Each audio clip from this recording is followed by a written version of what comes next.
Hey guys, we are back with another Naruto What If video. And it's actually not even a Naruto solo what if, it's a Naruto / One Punch Man crossover what if, where I'm basically saying what would have happened if Naruto, instead of relying on Kurama's chakra constantly, he relied on not only Kurama's chakra but something else, his own fighting spirit, like how characters like Garou and Metal Bat can from One Punch Man. This ability just allows the user to get stronger and stronger with every single attack they take, and even attacks that get repelled back at them with double the damage just doesn't matter, like you just keep on getting stronger, like how Metal Bat did against Garou. Garou has this ability, but he's not really known for having this fighting spirit, whereas Metal Bat, he is mostly known for not only having a Metal Bat but also having this ability. And so I'm basically gonna go kind of like the Metal Bat route of this what if. And so with that being said, let's just dive right into part 1 of what if Naruto had a fighting spirit. Hey, collected rings like a Sonic. Bitches wanna party.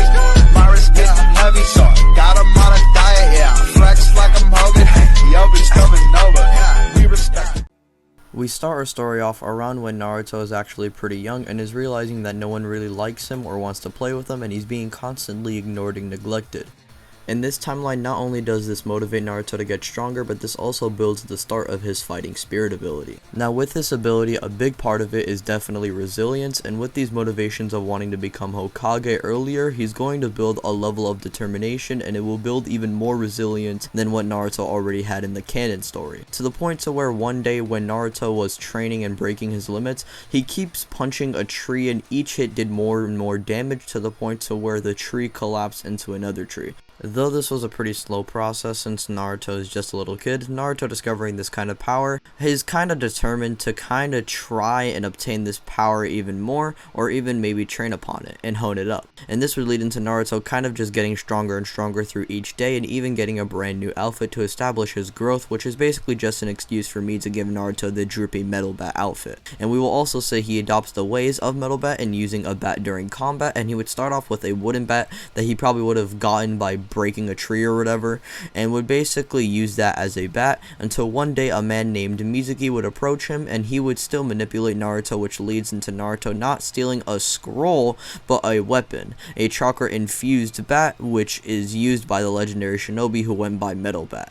We will get into that kind of lore later on in this what if. He takes it and practices with the bat for a few hours, just like how he did with the Shadow Clone Jutsu, until Mizuki and Iruka Sensei arrive onto the scene, with Mizuki still revealing to Naruto that he has a demon fox sealed inside of him, and this shocks Naruto, and this still leads into Iruka sacrificing his back to save Naruto, and this leads into Naruto still getting enraged and actually getting his fighting spirit pumped up into his veins because of the anger and rage that he's feeling because of Mizuki. And at that point he blitzes towards Mizuki and hits him with one strike of his bat that hits Mizuki with so much force that it nearly kills him, and it knocks him out instantly. Naruto is showing off very high levels of force, and because of this, I think Iruka would definitely think and is definitely convinced that Naruto is at least qualified to become a genin now, and so he graduates him. Fast forwarding a little bit, and the teams are still formed similar to in canon, with the bell test still being set up as per normal. When the test begins, Naruto would still want to fight Kakashi and would still get caught by the 1000 years of death, but after this, Naruto gets out the water and says that he's done playing games and he's not giving up. Remember, like how he said to Kakashi earlier when they first introduced each other, he wants to become Hokage and he's not going to give up. Remember, his resilience is going to be shown more apparent now than ever in the canon story because of this what if. Remember, resilience is a very big part of this ability. Anyways, Naruto proceeds to rush at Kakashi with nearly double the speed compared to the Naruto who was fighting Kakashi previously, but this Naruto is different in Kakashi's eyes compared to that one. He's still able to evade, but every time he dodges, Naruto just gets faster and faster, similar to how Metal Bat vs. Garou went down, and he shows off more and more destructive force with his bat. Eventually, Kakashi feels like he needs to strike first, and base Kakashi moves at his top speed to try and kick Naruto, which does land and hit Naruto, smacking him into the air, but as Naruto falls, Naruto smacks his bat to the ground out of frustration and catches himself. That kind of attack might have knocked me out before, but you're too late, sensei.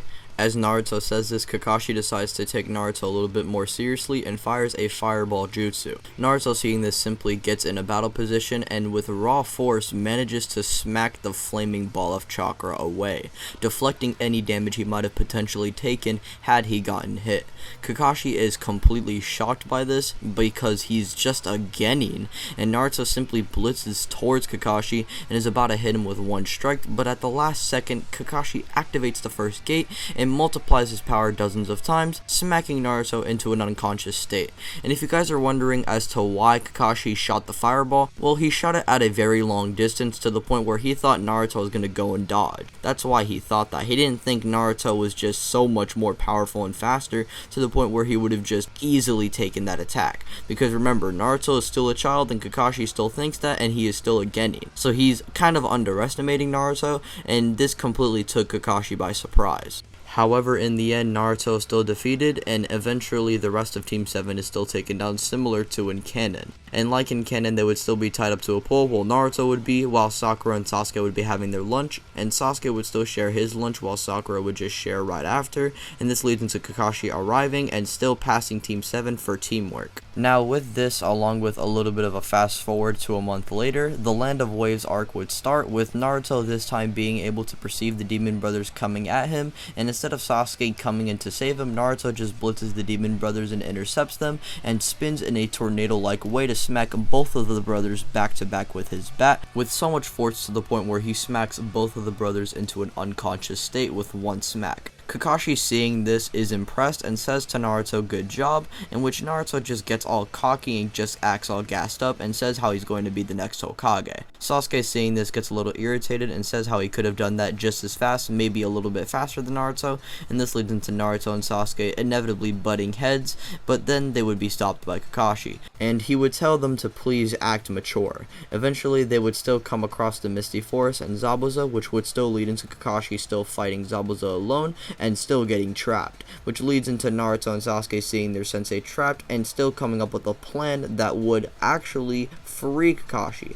But instead of Naruto throwing a kunai so that Zabuza just gets out of the way, he throws his bat, and since he's much more powerful and much more faster than his canon self, I'm going to say this bat actually manages to tag Zabuza and push him back, forcing the water prison to release. And Zabuza is shocked that a kid can throw a bat with that much force. And eventually Zabuza would even be cornered, which would lead into Haku coming in and seemingly killing Zabuza, while Kakashi would just black out and would be taken to Tazuna's house, where eventually Team 7 would learn about chakra control, and Sasuke, Naruto, and Sakura would still learn about walking on water and walking on trees and all that stuff happening. Now, during the chakra training, after Naruto has completely mastered everything that he needs to learn about chakra control, at least the basics of it, he would basically attempt to focus chakra into his arms to maybe increase his swinging speed of his bat, which would basically equate to more power, but this would lead into Naruto accidentally kind of getting a chakra aura enhanced bat that kind of moves like a lightsaber,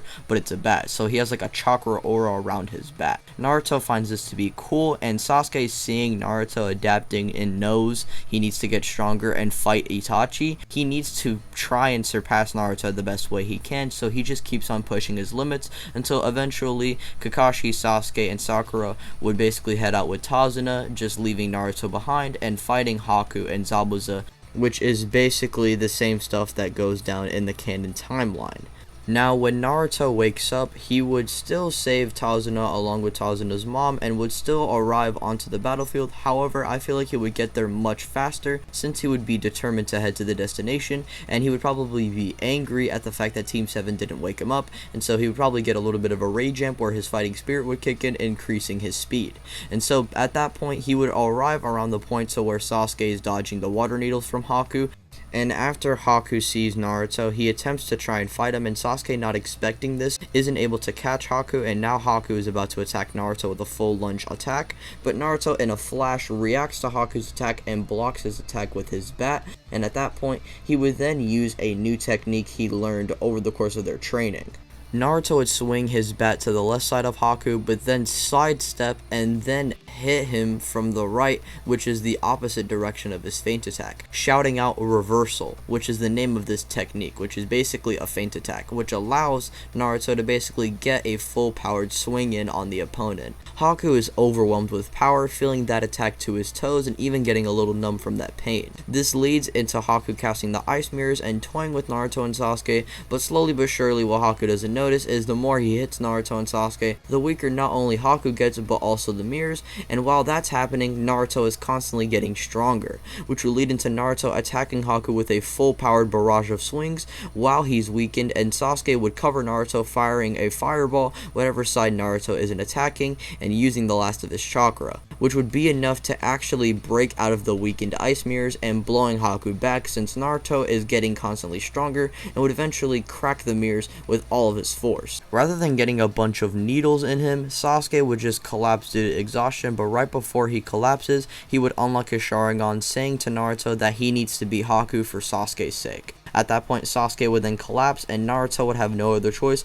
but to rush at Haku with all of his power. At that point, him and Haku would have one more clash, with Naruto being way more powerful than his one-tailed counterpart at this point, since he is enraged at the fact that Sasuke just collapsed. But he's not enraged to the point where he would activate some of Kurama's chakra, since Sasuke didn't get those brutal needles in him. And so Naruto would just blitz and hit Haku to the point where he would just get unconscious, and Haku would allow this hit to hit him, and Haku would knock out. While that's going down, Zabuza vs Kakashi would go down, and since Haku is knocked out, Zabuza would die, and eventually Gato and his men would arrive, and Gato would just hit Zabuza's dead body, while Haku would eventually wake up from his unconscious state, and seeing Gato hitting Zabuza's body and understanding Zabuza's dead would basically not only fight Gato's men, but also kill Gato in the process, but this would also kill Haku in the process, and this would lead into Haku and Zabuza still dying together. And this would nicely lead into the bridge still being called the Great Naruto Bridge, and the Land of Waves arc would conclude. And with that being said, the Chunin exams is something that is definitely going to be a pretty interesting thing to dive into,